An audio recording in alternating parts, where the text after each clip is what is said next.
I took these floral decals and placed them along the side of the door frame. I cut the decal and repositioned it. I continued up along the door frame, making sure to wrap the flowers. I added a few leaf decals sparingly. This is a beginner, non-sewer type of project.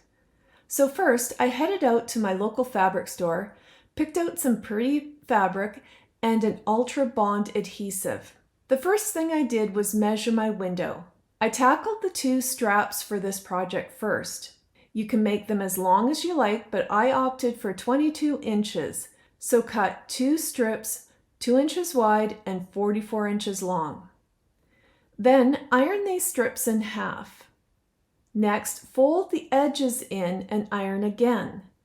Make sure that the end width of your strap is at least as wide as your adhesive. Place the adhesive face down or paper side up in place and then iron for 1 to 2 seconds. Next, measure out your curtain by leaving an extra ½ inch on all sides. Start with the side seams and fold the fabric over ½ inch and press until nicely folded down. Then measure out your adhesive, cut to size, and place the adhesive side down. Iron into place and let cool. Then fold the fabric over and iron again until firmly attached. Repeat by doing the other side seam. Next, we're going to be making the pocket to hold the top dowel. Flip the top piece of fabric up and over. Then simply place the adhesive 2 inches down from the top seam and iron into place. Once cool, remove the paper backing, flip the top portion of the fabric down so that it is nice and smooth, and iron until adhered. We will be attaching the strapping we made earlier to this area. Also place a small piece of adhesive tape on the middle of the strap and iron into place. Repeat for the other strap. Once cool, remove the paper backing, attach the strap, and iron until adhered. Attach 2 command hooks above your window or on the molding an inch or 2 in from the edge. Place the top dowel on the command hook on either side. Then roll the bottom dowel up to your desired height and tie the straps. Look how pretty it turned out. For our non-fussy bathroom, this was the perfect curtain to add interest but not go against the design style. I hope you enjoyed this project. Check out what I found at the dollar store that's going to completely upgrade my builder grade blinds without replacing them. To get the burlap ready to use, once it's out of the package, all I want to do is get rid of the wrinkles. So I'm just going to iron it on some low heat before I move on. Now that the burlap is nice and smooth, I want to finish the edges. I don't have to worry about the 2 long edges as they're already finished. I just need to do the side edges. To do that, I'm going to use my low temp glue gun and just put a thin bead of glue along the edge and then fold the burlap over. I only need to fold it over about 1 inch or 2, just enough to catch all the loose edges. Now that that's done, I want to make a pocket for the curtain rod to go through, and I'm going to use my glue gun again. I'm going to fold over the top edge about 2 or 2.5 inches and then glue it down. This is going to create a nice gap that I can slide the rod through. I'm going to do this to the entire length of the burlap until I get to the other end. With all of the edges finished, it's time to put the burlap onto the rod.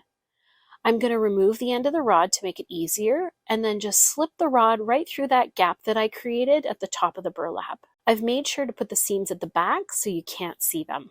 With the burlap all on, I'll put the end of the curtain rod back on. To finish the look of my faux blinds, I'm going to measure out 2 pieces of twine. I want the twine to be double the width of the burlap, and then I'm going to add on a little bit extra because I'm going to need that for tying later. All that's left to do now for my faux blinds is to scrunch them up and tie the twine. This is going to create a beautiful look that I love. I'll do the same to the other piece of twine, and then I'm done. How pretty are these faux burlap blinds? They make my builder grade blinds look so much better, and they only cost $5. I hope this has inspired you to give your blinds an upgrade as well. I fell in love with this beautiful floral fabric. We measured the wall to make sure we purchased enough. We knew we needed 3 panels, so we had them cut accordingly. We started in the corner and used a staple gun to secure the fabric in place. After that, we used spray adhesive to ensure the fabric was well secured. Before drying starts, gently smooth out all air bubbles. Don't forget to overlap about an inch with each panel for a smooth transition, and line up your patterns as best you can. Once all panels are hung, smooth and staple along the bottom about a quarter of an inch above your baseboard. Using an X-Acto knife, cut fabric starting in the top corner going down. This will help to make sure the fabric does not stretch or tear. Place your knife between the baseboard and a credit card to help you make the perfect straight line. Gently cut around any outlets. I think you'll be amazed at what you can create using discarded furniture. I took some bamboo sticks, which I had purchased from Amazon, and I measured the length of the front of the drawer. I cut the bamboo sticks to this length, decided that I was going to remove and discard the top drawer. I removed the old doorknobs from the remaining drawers, and then I sanded them down lightly. I spaced out my bamboo sticks, and then I applied them, simply using liquid nails. I took the drawers and the cabinets outside, and I spray painted them. While I was outside, I also cut a thin piece of plywood so that it would replace where that top drawer was that I had removed. I simply slid this into place and continued painting the entire nightstand. I added new pulls, which I had purchased online as well.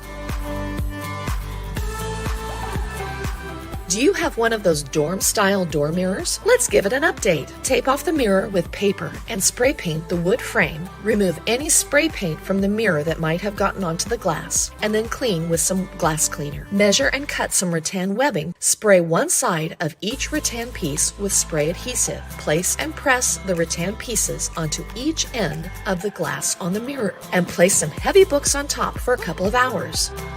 Grab 2 painter drop cloths at your local home improvement store. Then place them in the washer and dryer to get rid of any extra lint and fibers from the drop cloths. My drop cloths were about 12 inches too long for my windows, so I ended up folding 12 inches over the top of the drop cloth first. Then I used some curtain clips and, starting 1 inch from the top, placed them across the drop cloth. I used a tape measure to space them out exactly 3 inches apart as well. I used about 20 clips per drop cloth, so 40 curtain clips total. As a finishing touch, I steamed some of the wrinkles out of the curtains while they were hanging as well. You could also iron them beforehand if you wanted to do that.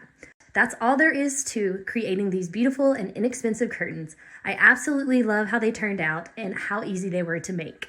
I wanted to create a dimensional wood wall. I decided to use wood shims. I stained the wood shims using a water-based stain. I stained the shims in varying degrees, some with just 1 light coat and others with up to 7 coats to make them nice and dark. I started attaching the stained wood shims to the wall using construction adhesive. I found it best to first place the long pieces in a random pattern on the wall and then overlay these with the shorter pieces. This way, I was building up the wall dimensionally as well as varying the color throughout. There were some gaps between the pieces, and so I had to cover these with smaller pieces at the end. When it came to the light switch on the wall, I just worked right up to the switch. I am going to show you how to make 3 high-end looking headboards using supplies from Dollar Tree. You're going to start by flipping it over so the white side is facing down. On the back, I am using 2 paint sticks, and I'm going to hot glue them over the creases. I grabbed a really lightweight towel, so I've ironed out all the creases, laying it flat on my table, and I'm going to put the piece of cardboard over the top, and then just fold it around the sides and hot glue it in place. This is a really beautiful kind of beachy look. This next headboard uses peel and stick wallpaper tiles from Dollar Tree. And I laid them all out again on that trifold board, made sure that the patterns matched up. To finish off the edges, I am just folding that wallpaper over, hang these up on a wall with some command strips, and you've got a really stunning kind of modern looking headboard. Dollar Tree has these rolls of shelf liner. So starting with the trifold board as a base, I am just going to unroll onto the cardboard. I want to line up all these flowers so it looks like one continuous piece. For the back of this one, I am going to fold the remaining adhesive over the back so the edges look nice and finished. This is really easy to hang with command strips on a wall. Do you have curtain panels that need a little color and a shot of artistic creativity? Lay your curtain on a flat surface and smooth out any wrinkles or folds. Take a plastic bag, a grocery sack will do.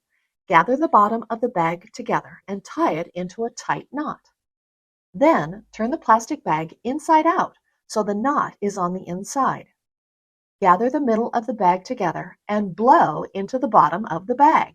With a paintbrush, brush fabric paint onto the bottom of the inflated plastic bag, starting in the center and brushing outward 2, 3, 4 inches, whatever you like. Keeping the middle of the bag twisted, press the paint-covered bag bubble onto the fabric panel.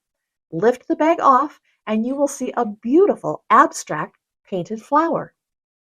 Continue to press painted flowers randomly on the curtain panel. To continue the abstract look, press some flowers with the bag freshly covered with paint, and then press other flowers with less paint for fainter-looking flowers. Give your flowers some depth by repeating this process with a coordinating color. However, this time, don't press quite as many flowers, so your first color is still the dominant color. Or you could add as many colors as you want and create a more dense flower pattern. Let the painted flowers dry completely before rehanging the panels on your curtain rod. You are going to love your new hand-painted curtain panels with this creative paint twist. I hope this inspired you to take a simple plastic bag and, with some paint, create new hand-painted abstract floral curtains